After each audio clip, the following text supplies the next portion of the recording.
This is the story of a man named Stanley. Stanley worked for a company in a big building where he was employee number 427. Employee number 427's job was simple. He sat at his desk in room 427 and he pushed buttons on a keyboard. Orders came to him through a monitor on his desk, telling him what buttons to push, how long to push them, and in what order. This is what employee 427 did every day of every month of every year. And although others might have considered it soul-rending, Stanley relished every moment that the orders came in, as though he had been made exactly for this job. And Stanley was happy. And then one day, something very peculiar happened. Something that would forever change Stanley. Something he would never quite forget. He had been at his desk for nearly an hour when he realized that not one single order had arrived on the monitor for him to follow. No one had showed up to give him instructions, call a meeting, or even say hi. Never in all his years at the company had this happened, this complete isolation. Something was very clearly wrong. Shocked, frozen solid, Stanley found himself unable to move for the longest time. But as he came to his wits and regained his senses, he got up from his desk and stepped out of his office.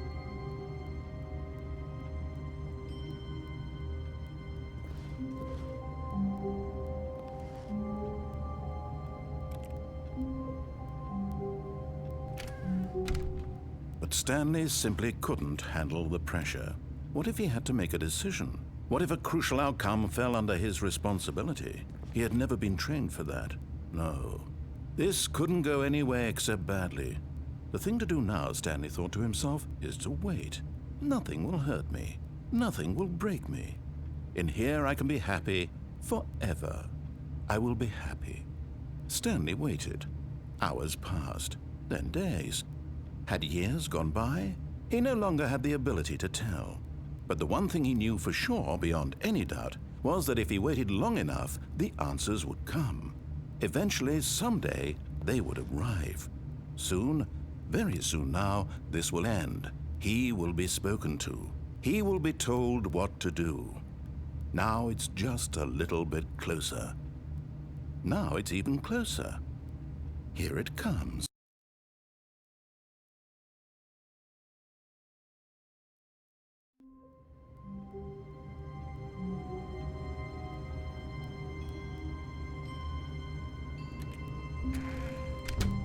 But Stanley simply couldn't handle the pressure. What if he had to make a decision? What if a crucial outcome fell under his responsibility? He had never been trained for that. No. This couldn't go any way except badly. The thing to do now, Stanley thought to himself, is to wait. Nothing will hurt me. Nothing will break me. In here I can be happy forever. I will be happy. Stanley waited. Hours passed, then days. Had years gone by? He no longer had the ability to tell. But the one thing he knew for sure, beyond any doubt, was that if he waited long enough, the answers would come. Eventually, someday, they would arrive. Soon, very soon now, this will end. He will be spoken to. He will be told what to do. Now it's just a little bit closer. Now it's even closer. Here it comes.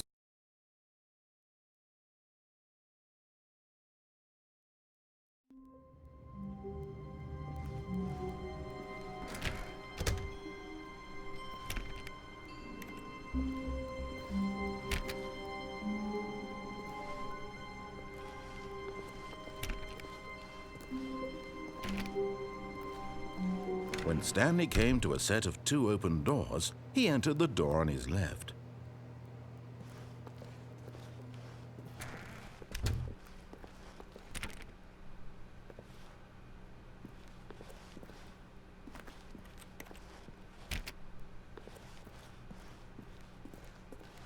Yet there was not a single person here either. Feeling a wave of disbelief, Stanley decided to go up to his boss's office, hoping he might find an answer there.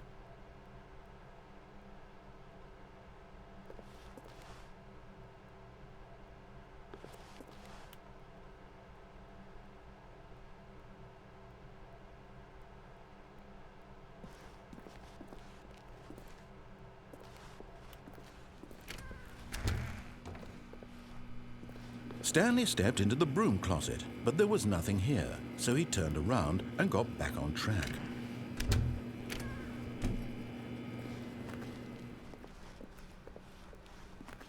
Coming to a staircase, Stanley walked upstairs to his boss's office.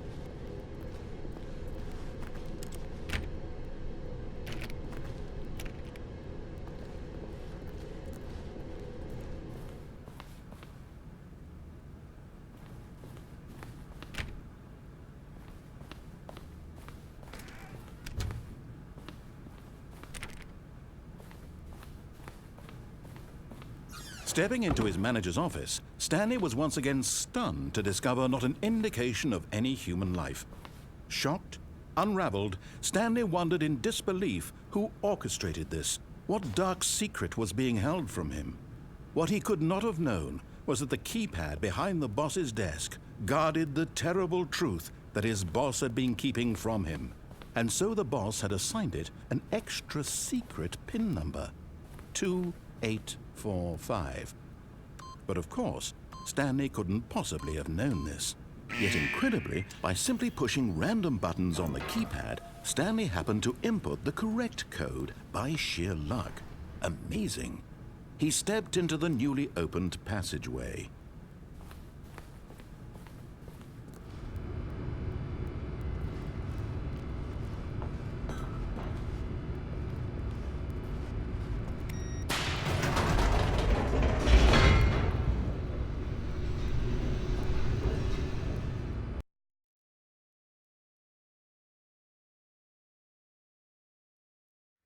Descending deeper into the building, Stanley realized he felt a bit peculiar. It was a stirring of emotion in his chest, as though he felt more free to think for himself, to question the nature of his job. Why did he feel this now, when for years it had never occurred to him? This question would not go unanswered for long.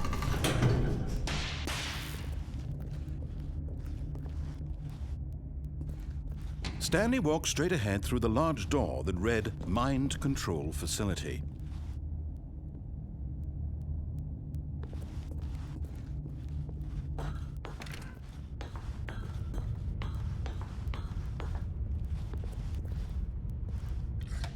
The lights rose on an enormous room packed with television screens. What horrible secret did this place hold? Stanley thought to himself. Did he have the strength to find out?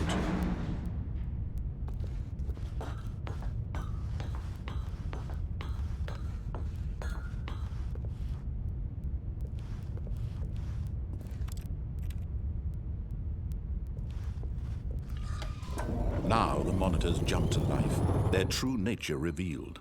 Each bore the number of an employee in the building, Stanley's co-workers. The lives of so many individuals reduced to images on a screen, and Stanley, one of them, eternally monitored in this place where freedom meant nothing.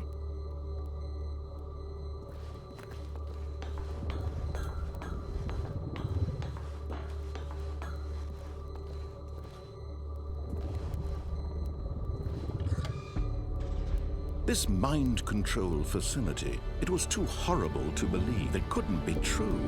Had Stanley really been under someone's control all this time? Was this the only reason he was happy with his boring job? That his emotions had been manipulated to accept it blindly?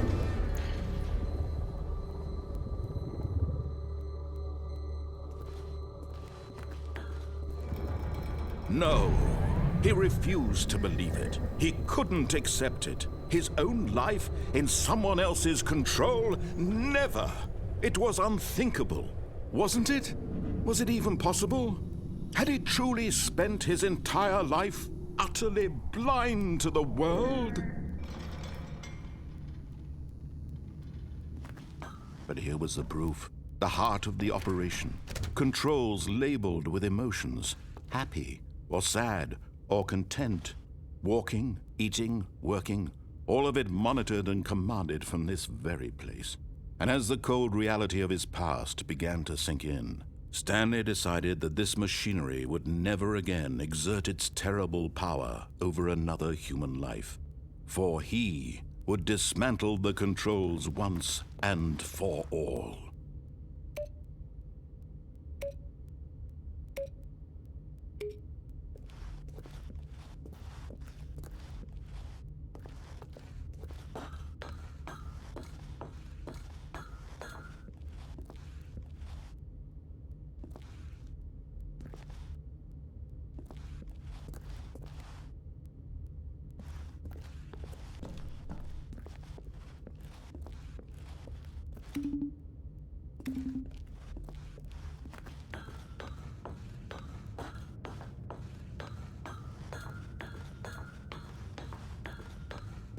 And when at last he found the source of the room's power, he knew it was his duty, his obligation, to put an end to this horrible place and to everything it stood for.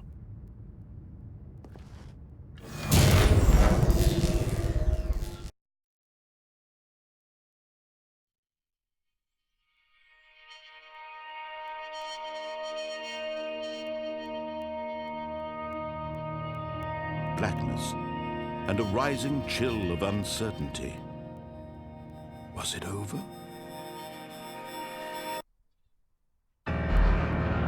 Yes!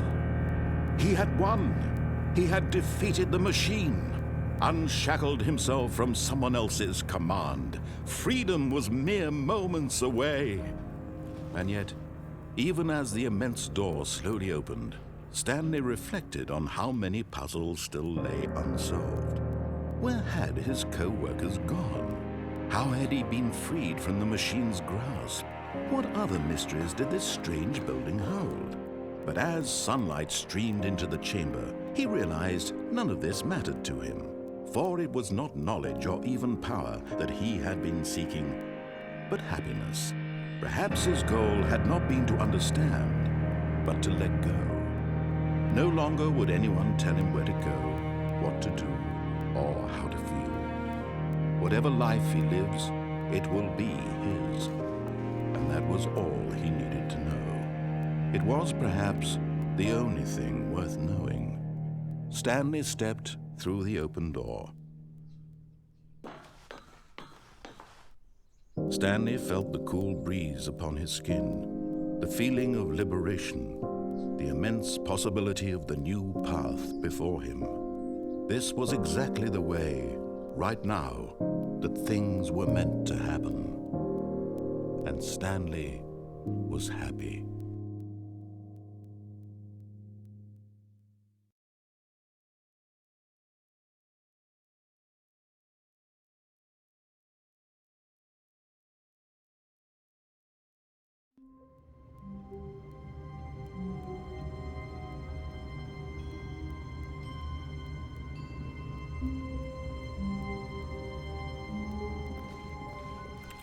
Someone was following Stanley. He was sure of it.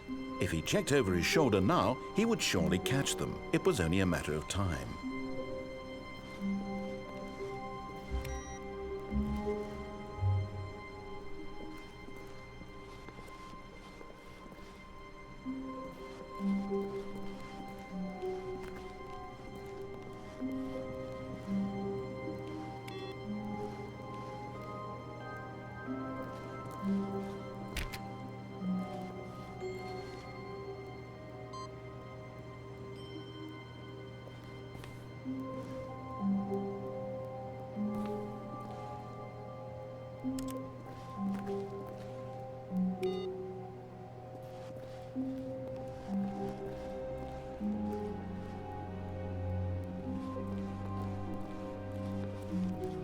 When Stanley came to a set of 2 open doors, he entered the door on his left. This was not the correct way to the meeting room, and Stanley knew it perfectly well.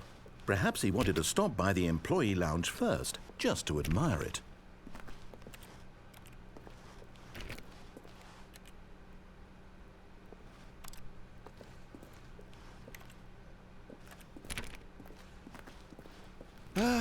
Yes, truly a room worth admiring. It had really been worth the detour after all, just to spend a few moments here in this immaculate, beautifully constructed room. Stanley simply stood here, drinking it all in.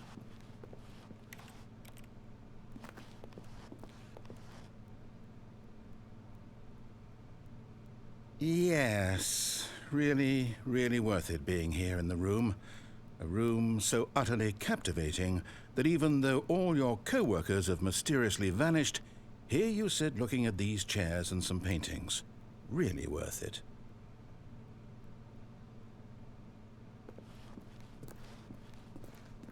But eager to get back to business, Stanley took the first open door on his left. And so he detoured through the maintenance section, walked straight ahead to the opposite door, and got back on track.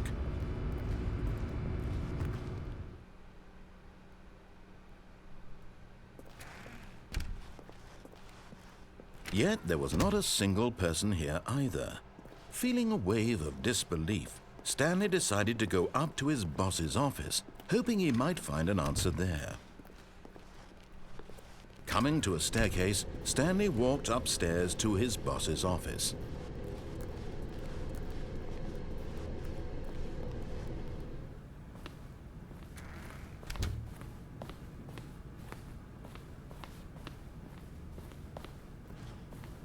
Stepping into his manager's office, Stanley was once again stunned to discover not an indication of any human life. What could it mean? Stanley wondered aloud to nobody. He began wildly tearing through papers on the boss's desk, pulling books off the shelf, looking behind paintings, desperate for clues to his situation. But his attention was caught by a keypad behind the boss's desk. What could its purpose be? In fact, this keypad guarded the terrible secret that lay buried below his feet, and so the boss had assigned it an extra secret PIN number, 2845. But of course, Stanley couldn't possibly have known this.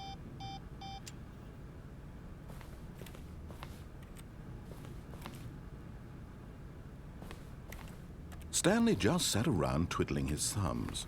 Trying to input anything on the device was useless, since he could never possibly know that the combination was 2845. Stanley simply began entering random codes into the keypad, knowing full well 2845.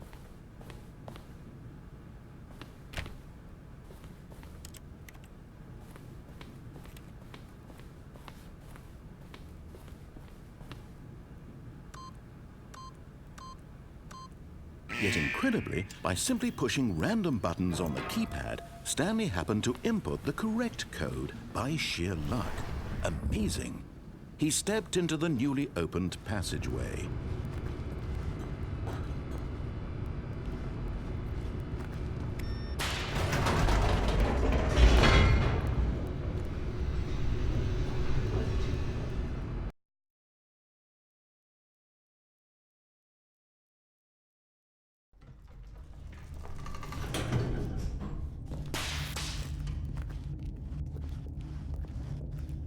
Stanley walked straight ahead through the large door that read Mind Control Facility.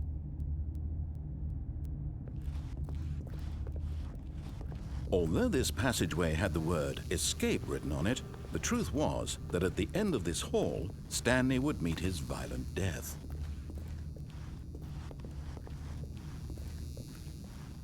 The door behind him was not shut.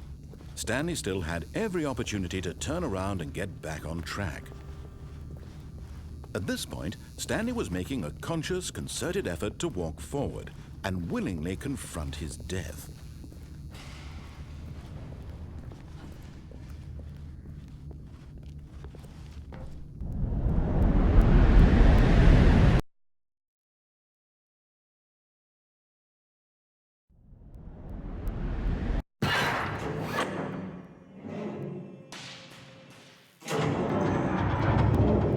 As the machine whirred into motion and Stanley was inched closer and closer to his demise, he reflected that his life had been of no consequence whatsoever.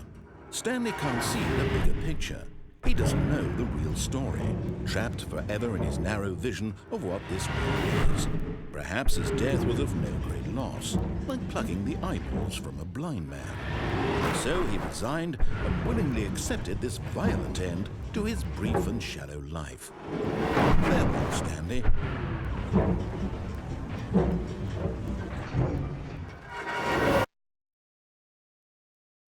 Farewell, Stanley, cried the narrator, as Stanley was led helplessly into the enormous metal jaws.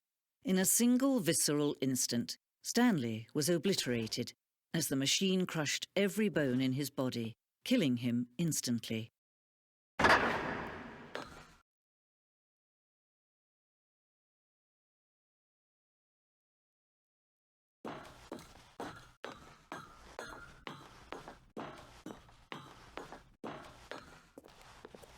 And yet it would be just a few minutes before Stanley would restart the game, back in his office, as alive as ever. What exactly did the narrator think he was going to accomplish? When every path you can walk has been created for you long in advance, death becomes meaningless, making life the same. Do you see now? Do you see that Stanley was already dead from the moment he hit start?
Oh, look at these two. How they wish to destroy one another.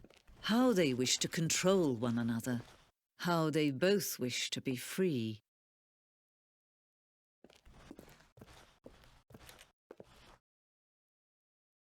Can you see? Can you see how much they need one another? No, perhaps not. Sometimes these things cannot be seen. But listen to me. You can still save these two. You can stop the program before they both fail. Push escape and press quit. There's no other way to beat this game. As long as you move forward, you'll be walking someone else's path. Stop now and it'll be your only true choice. Whatever you do, choose it. Don't let time choose for you. Don't let time